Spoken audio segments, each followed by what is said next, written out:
Hello, everybody, and welcome to our new Faith Discovery Zone here at St. John's, where kids of all ages explore their faith. And a special welcome to Miss Tina as she joins our Faith Formation Discovery team. Thanks, Pastor David, and good morning. Good morning. And thanks for letting me be part of this time when we are going to look at the Bible and we're going to learn about our Christian faith. Oh my goodness, Miss Tina, wow. Those are two excellent words that describe what we plan to do each and every week in the Bible Discovery Zone. We want to look and learn. Look and learn, look and learn from the Bible stories. Look and learn. Look and learn, look and learn from the Bible stories. Look and learn. Wow, I didn't see that coming, Pastor David. Jeez. But maybe all of our Discovery Zone participants would like to join us in singing that tune. What do you think? I bet you can do it. It's the Yeah, tune it's Deep very and Wide. easy. You probably did that in Sunday school. Okay, If ready? I can do it. Here we Get go. your fingers ready. Come on, everybody, fingers up. Look and learn, look and learn from the Bible stories. Look and learn, look and learn, look and learn from the Bible stories. Look and learn. All right. Yeah, that was great. Good All job, right. guys. Well, Miss Tina, those two words, to look and learn, are really important during the season of creation. During the season of creation, we look into the Bible and we learn what it teaches us about creation. And you know, kids, the word creation is simply a word to describe the world that surrounds us. Okay. And it's my understanding that today is Mountain Sunday. Yes, indeed, it's Mountain Sunday. Awesome. So our scriptures will take us to various mountains or mountain stories in the Bible where we learn about God's vision for the world.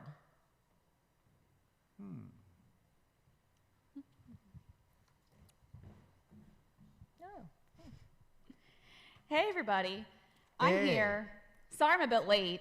It took me longer to get ready this morning because I couldn't find my hiking boots, and I brought my water bottle too. But look at you two. You don't even look like you're ready for today's adventure. And, well, what adventure would that be, Miss Allison? Well, Miss Tina, I think Miss Allison has had a little misunderstanding about what's happening today, and I fear it's all my fault. See, when I told Miss Allison it was Mountain Sunday, I was sort of imagining what it would be like to take a hike, to go to the top of a hill or on a high mountain. I guess I should have let you know, Miss Allison, the difference between my imagination of Mountain Sunday and what the real Mountain Sunday would be like. Well, you know, Pastor David, I wouldn't have dressed like this or spent all the extra time looking for my hiking boots. Could you please forgive me, Miss Allison? I just wanted us to take an imaginary hike up a mountain to breathe deeply of the fresh air. Oh, wasn't that clean and cool and crisp this morning? And then to feel the thrill of looking over the valley below. That's all I wanted, Miss Allison. Of course I can forgive you. In fact, our imagination is something that is very important in the new Faith Discovery Zone. What do you mean, Miss Allison? Well, the Bible is filled with stories of places and people that are so different from our time now. All we need to exercise a healthy imagination is to be able to get into these stories. Well, hey everybody, maybe we should start our Faith Discovery Zone time with our welcome ritual. That sounds like a great idea. But before we do that, Pastor David needs to move his coffee. It's in the way. I can't use that because our welcome ritual needs this little table.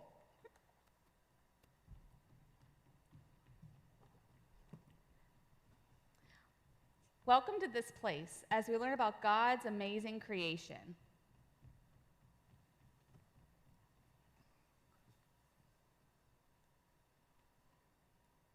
And welcome to this place where we invite the light of God's presence to help us to look and learn.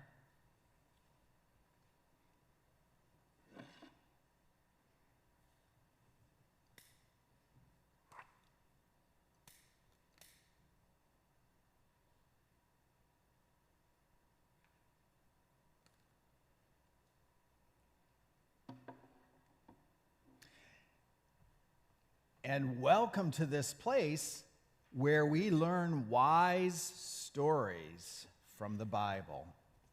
This is right to the right book, the book of Isaiah.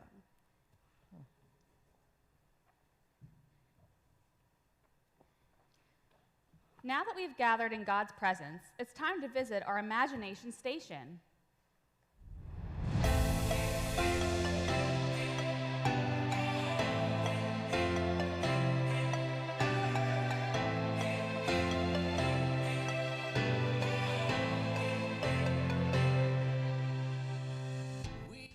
Today, we're traveling to the mountains.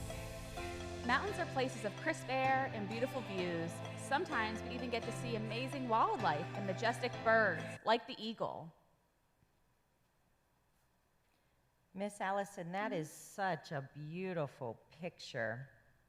But I think that everyone who's joined us in the Discovery Zone, you could use your own imagination in our climbing meditation.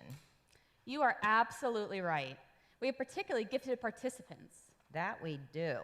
So have you folks ever been on an imagination journey, say in Sunday school or maybe in your regular school classroom or even in the car maybe? You've gone on a journey. So what we're going to do is I'm going to be reading through our imagination climbing meditation, and I'm going to be asking you some questions, but I don't need you to answer them. I just want you to think about them. And maybe what you want to do is close your eyes or lower your head. Maybe focus on something here in the sanctuary as I read through this, okay? All right. So let's take a journey in our imagination. Imagine that you're at the base of a high mountain. From the base, you can see all the way up the mountain's strong sides to the very top. Imagine the sides of this mountain. Are they rocky? Are there trees? Imagine the top of this mountain. Is it pointy or maybe flat? Is there snow on top? You notice a trail up the mountain. And maybe you stop and have a snack, some trail mix, before you begin the climb up the trail. Here you go. You're getting really hot and sweaty, working very hard. Maybe you need to take a sip of water from Miss Allison's water bottle. Now imagine a cool breeze comes along and gently cools you down. You keep going. Now imagine that you are tired and need a rest. You reach a little shelf on the mountainside and rest there. Then you start climbing again. Now you're a little scared. It is very steep near the top. Another climber who's up ahead shouts, "It's okay, you can do it." You keep going, and finally, you reach the top. What do you see? Now open your eyes.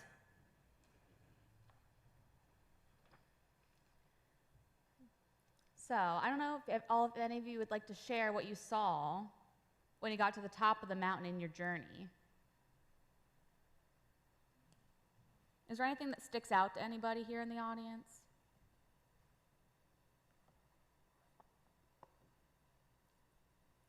Well, when I did it, I pictured, so back at Hartman Center, when we would go on youth retreat camps, we'd always hike the mountain there. It was called the Knob. And I remember every time we got to the top, I always pictured that mountain, like, exactly. And every time we got there at the top, there was, like, a wooden cross with all these stones, and people would leave, like, little notes and stuff. So I just pictured the top of that mountain. And I'm studying for my boards right now, so I also pictured me passing the boards and seeing my 450 score on a piece of paper at the top. Nice. Well, I'm kind of off screen, but I really loved that exercise, Miss Tina, because I was thinking about a mountain in Italy that I saw just about 3 years ago. And it's called Mount Vesuvius, and it's a volcanic mountain. Right. And so I pictured the fields on the side of the hill because there was volcanic ash, and so it makes that area like a lot of gardens, and they raise tomatoes and all kinds of things that are really good. And then up higher, there's trails to the top, and then at the top, part of the mountain is actually blown off because it was a volcano. And then when you turn around and look down, you can see the whole Naples Bay out in front of you. And so you could see two islands in the bay way off in the distance, the island of Capri and the other island's called Ischia. So that's what you made me think about. Now, I wonder, what did you kids think about? What did you adults out in cyberspace think about when Miss Tina took us on that journey? Jan? Thank you, Allison, for sharing what's on top of the knob. Because in the 20 years I was at Hartman Center, I could never climb the knob because I was the nurse and I couldn't Oh, leave the gosh. camp. So I always looked at the knob wondering what was on the Oh, top. nice. Huh. Okay. Well, there were some great ideas about things these folks saw from the top of their mountains, and maybe you thought of some things on your own. So now Pastor David is going to lead us in today's Bible story, and it's called God's Holy Mountain. Today's Bible story teaches us some wise words from the Hebrew Scriptures. That's the Old Testament. That's in the front part of our Bible. And as Miss Tina said, our Bible study time is called God's Holy Mountain.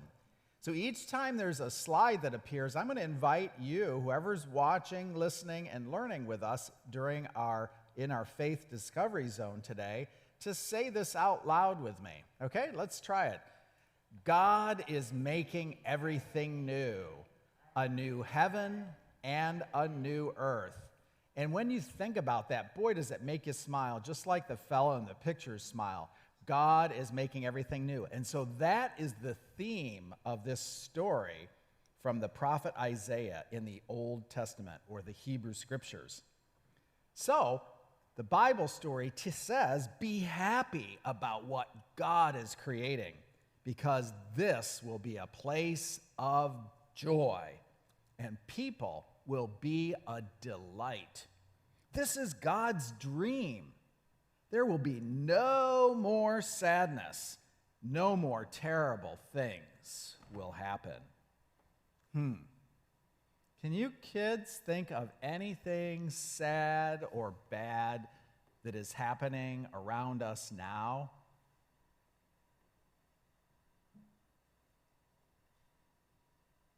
Anybody think of something sad or bad that's happened around us? Just a couple of weeks ago, there was flooding because Hurricane Ida came through and there was so much rain. And you know what? That flooded some people's homes.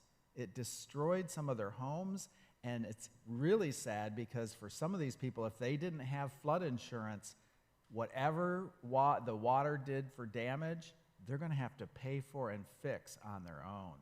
And that's sad. There's other bad things that happen too all around us. Yes, Nat. The virus that's going around, that is absolutely sad and bad because it impacts a lot of people. And the hospitals are full right now of people who are sick with the virus. That's right. So in Isaiah's image or dream in the Hebrew scripture, he says, God's dream is this: there won't be any more sadness. No more terrible things will happen. Indeed, say that with me, God is making everything new, a new heaven and a new earth. And when that happens, we will smile a big smile. The story goes on to say a person who lives to be 100 years old, that's old, isn't it, will still be called young. People will live their days like a tree with deep roots down into the ground and many branches reaching up to the sky. Every day will be called a blessing. People being 100 years old and considered young. That's pretty amazing. That would be a blessing to have a life like that. What are some blessings that you kids have or can think of to name?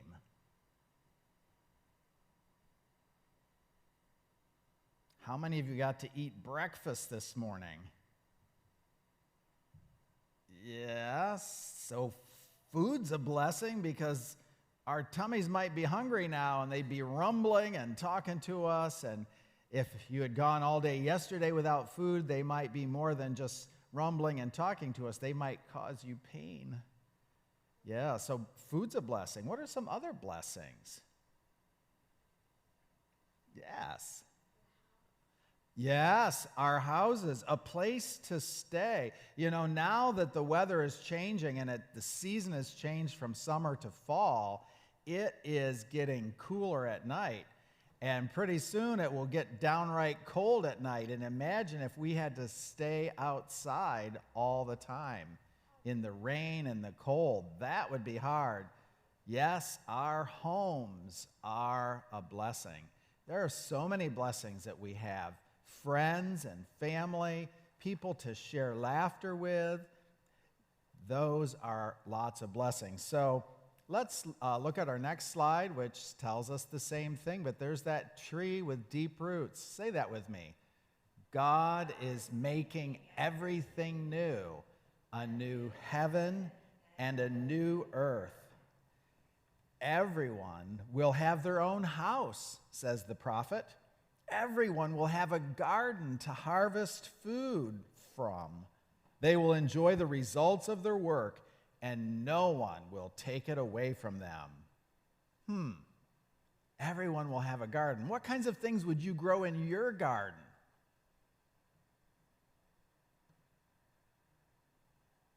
I like potatoes. I think I'd grow potatoes in my garden. Yes. Cucumbers. Okay.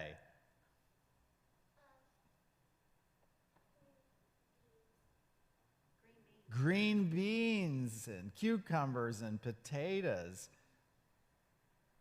What's that stuff that's yellow?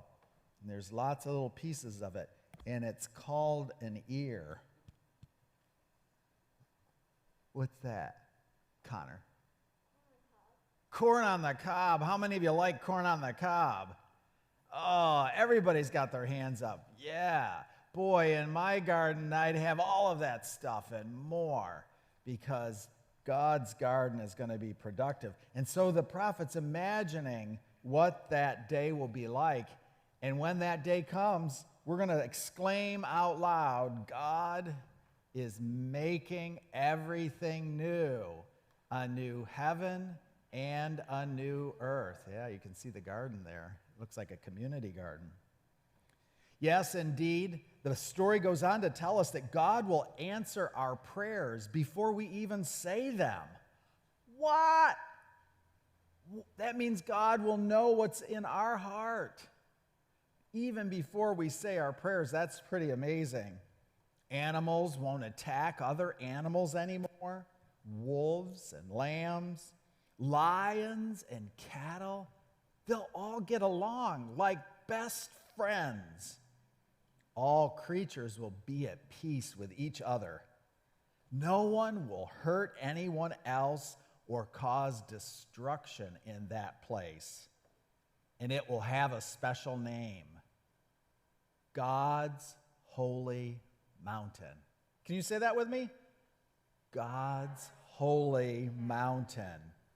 So what would your world look like when God's holy mountain comes? What good things will you see in your world?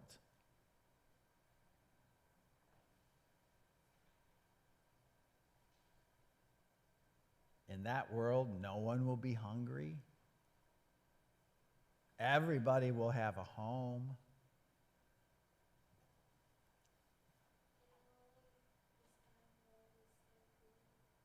I didn't hear that one. The sky will always stay blue. Wow. Yeah, God will take care of the plants and animals in ways that we can't imagine, that will make sure everything thrives. Wow. That is some vision. Let's see that slide again. Say that one more time, everyone. God is making everything new, a new heaven and a new earth.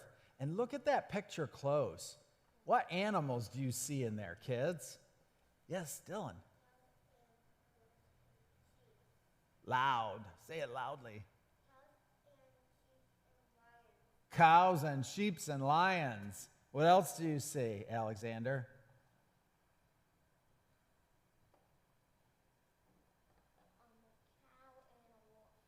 A cow and a wolf, yeah, in the background. And isn't that kind of, the wolf isn't going after that little lamb that's by the little boy, and the lion's not going after anything. That's an image of what it's going to look like on God's holy mountain. Every creature will get along. So I have a question for you. What good things are happening on God's holy mountain? What good things do you think are happening on God's holy mountain?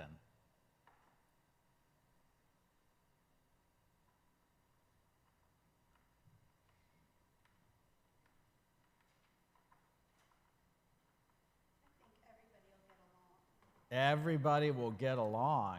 That's going to be awesome. And especially the animals that we think of as enemies will get along. And maybe all people will get along. That would be awesome, because you know what? In our world, that's something that doesn't always happen. In fact, a lot of times people don't get along. People from different countries or people that look differently than other people, sometimes they don't get along, and that's sad. And in God's holy mountain, everybody will get along. So then there's another question I have for you. What bad things are not happening on God's holy mountain? Any ideas what bad things are not happening? Okay, yeah, say it nice and loud. No flooding, okay?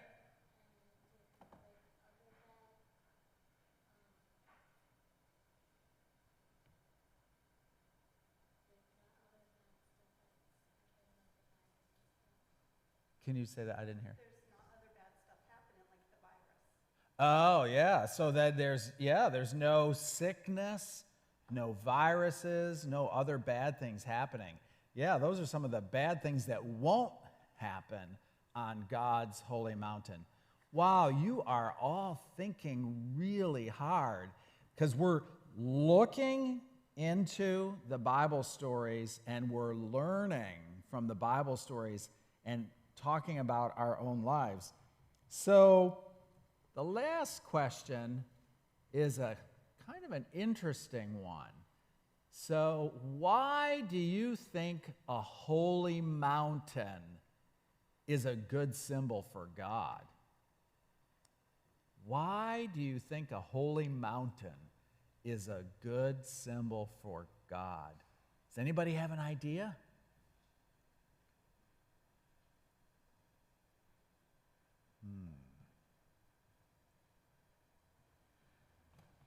Well, when you get to the top of a mountain and you turn around, when you're not looking at the peak anymore, you turn around, what do you see?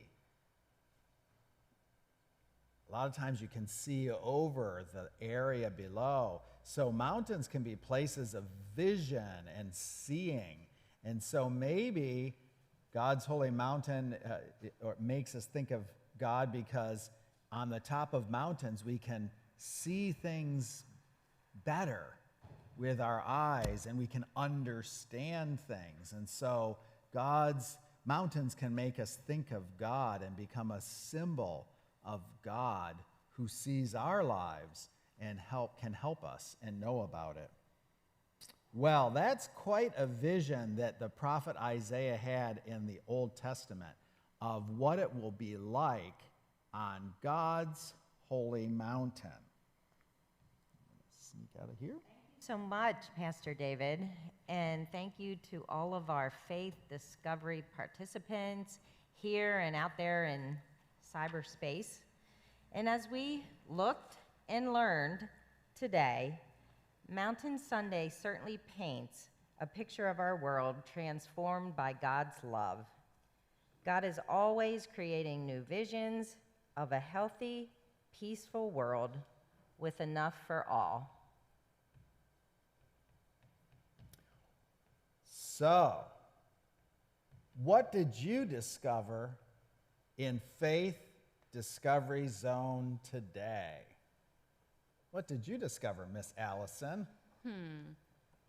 I discovered how much symbolism there is with God in a mountain. Wow, that's right. What did you discover today in the Faith Discovery Zone, Miss Tina? Well, I discovered that there is a new day coming, so even when those bad things happen to us, there is hope and a new vision of God's love and healing for our world. I discovered that Miss Allison gives forgiveness.